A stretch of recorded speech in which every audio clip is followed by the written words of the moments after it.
굉장히 뭐 전 의원님 질의 과정에 세월호 참사 관련 이런 일을 받고 대단히 충격적이었는데요. 또 정무수석님 그 자리가 얼마나 이 고도의 절제가 필요하고 균형감이 필요한 자리입니까? 때로는 의원 질문에 기분 나쁘다고 거슬린다고 생각이 다르다고 대통령실을 대표해서 오신 수석님께서 지금 협박하십니까? 뭐 합시다? 반말하십니까? 위원장님 이런 식의 태도와 지금 이게 한두 번 건이 아닙니다. 제가 뭐 전에 또 이견이 다르고 생각이 다를 수 있으니까 뭐 저쪽에서 저런 이야기 할 수도 있겠지, 반발할 수도 있겠지. 그렇지만 이런 태도와 이런 발언은요 여야를 떠나서 정말 이런 것이 시정되지 않은 분위기 속에서요 국회에서 어떻게 질의를 하고 답변을 할 수가 있습니까? 이런 건 강력히 시정을 요구해 주시고 사과를 당연히 해야 되고요. 하지 않으면 저희들 이런 사람들이 여기서 질의할 필요 있습니까? 그 검토해 주십시오. 분명히 사과 바로 해 주시고요. 또 하나 자료 제출 요구도 함께 하겠습니다. 지금 여러 의원님들께서 지출 재구조와 24조 원에 관련해서 애결의 질의를 이제 내일 하루 남았습니다. 하루 남았는데 저희 상임위에서도 계속 그 요청을 했었습니다. 이거 관련된 답변이 지금까지 안 오고 있습니다. 위원장님, 오늘 오후 질의까지요. 이 답변 해주지 않으면 저희들이 내일까지 애결의 질의를 왜 해야 되는지 저는 이유를 모르겠습니다.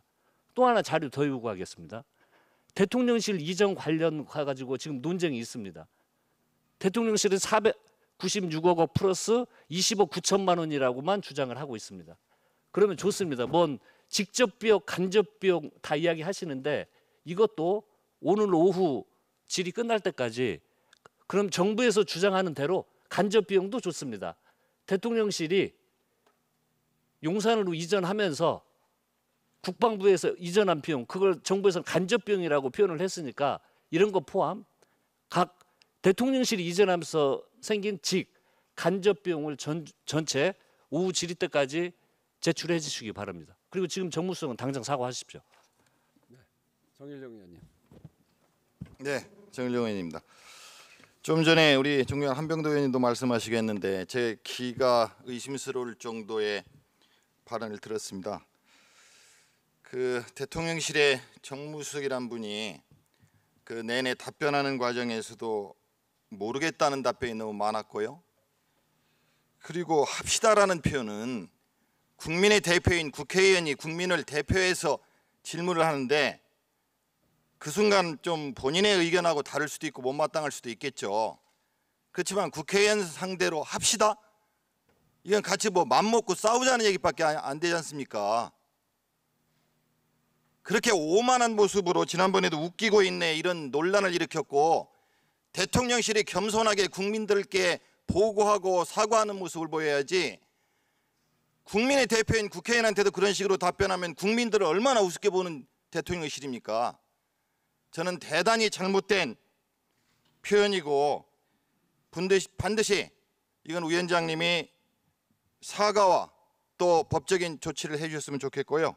첫 번째 그렇고 두 번째는 제가 매번 말씀을 드리는데요.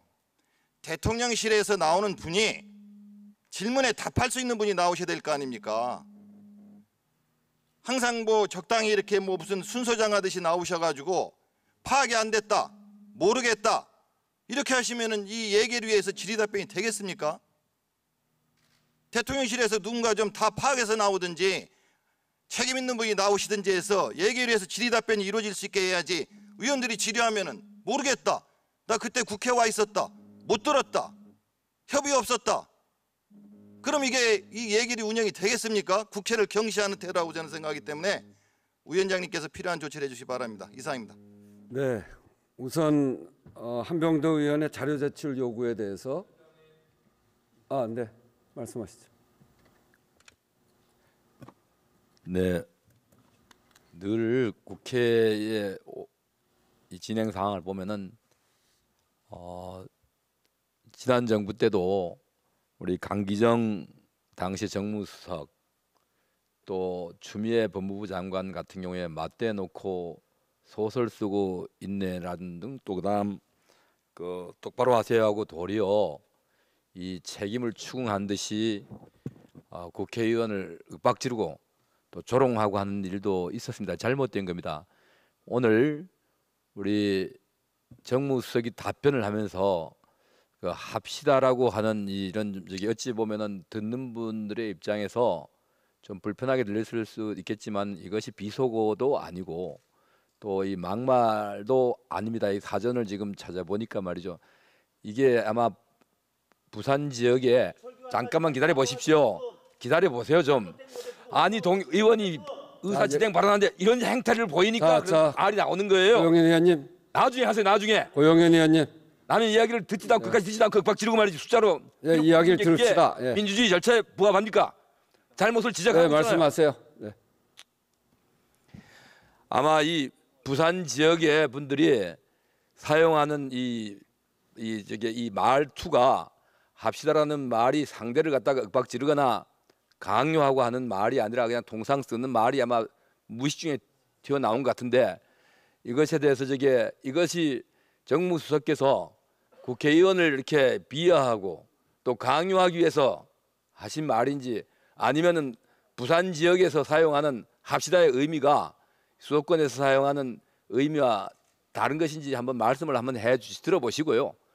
그다음 의원들의 질의도 그렇습니다. 국무위원을 상대로 질의를 하면서 사실관계를 추궁하고 하는 건 좋습니다만은 죄를 짓고 나오는 범인도 아닌데 이런 이 윽박 지르고 막 강요하고 하는 모습은 보기 보세요. 아니 이야기를 하면 말씀을 하세요. 대놓고 이게 의사진행 발언을 해가지고 하시면 되지. 왜 네, 의사진행 발언 하세요. 현재 하시는 모습 그만하시고 윽박 지르는 거 아닙니까? 의사진행 발언 하세요. 네. 여기 위원장님 네. 생각이 다를 수가 있습니다. 그렇기 때문에 제가 우리 동료 의원의 발언이 잘못됐다는 게 아니라 정무수석이 답변을 하면서 그러한 합시다라는 말씀이 그 말이 용어가 어떤 의미인지를 한번 들어보자 이렇게 말씀을 드리는데 지금 현재 동료 의원의 발언에 대해서 의사진행 발언을 하는데 소리를 지르고 이렇게 한다면 이게 어떻게 보여지겠습니까? 제가 그 말이 옳다. 그게 바로 잘했다라고 지금 지지하고 찬동하는 게 아니지 않습니까? 네, 마무리해 주시죠. 네, 의원님. 네, 민주당 간사 박장입니다. 거리가 멀어서 저는 노트북을 통해서 실황 중계를 생중계를 좀 보고 있는데 조금 전에 이진복 정무수석의 말뿐만 아니라 답변하는 자세를 봤습니다. 그동안 상임위에서 웃기고 있네 이런 표현에 대한 것들이 국민들 가슴 속에 대못을 받고 다 감정이 풀리지 않은 상태에서 결국은 그때도 잘못했다 그러고서 사과를 했으면 그런 사과가 진정으로 보일 수 있는 자세로 오늘 보여야 됩니다. 근데 아까 답변하는 태도에서 팔짱을 끼고 답변을 했기 때문에 그 마음에 있는 진정한 사과를 국민에게 하고 있는 것인가 또는 지금 우리 동료 의원들께서 말씀하신 것처럼 정말로 국회를 대하는 태도가 국민을 대하는 태도로서의 답변을 하고 있는가 심히 의심스럽습니다. 국민들께서도 지켜보셨지만 다시 한번 보게 되면 팔짱을 끼고 답변하는 태도가 정말 저희 보기에는 좋지 않았습니다.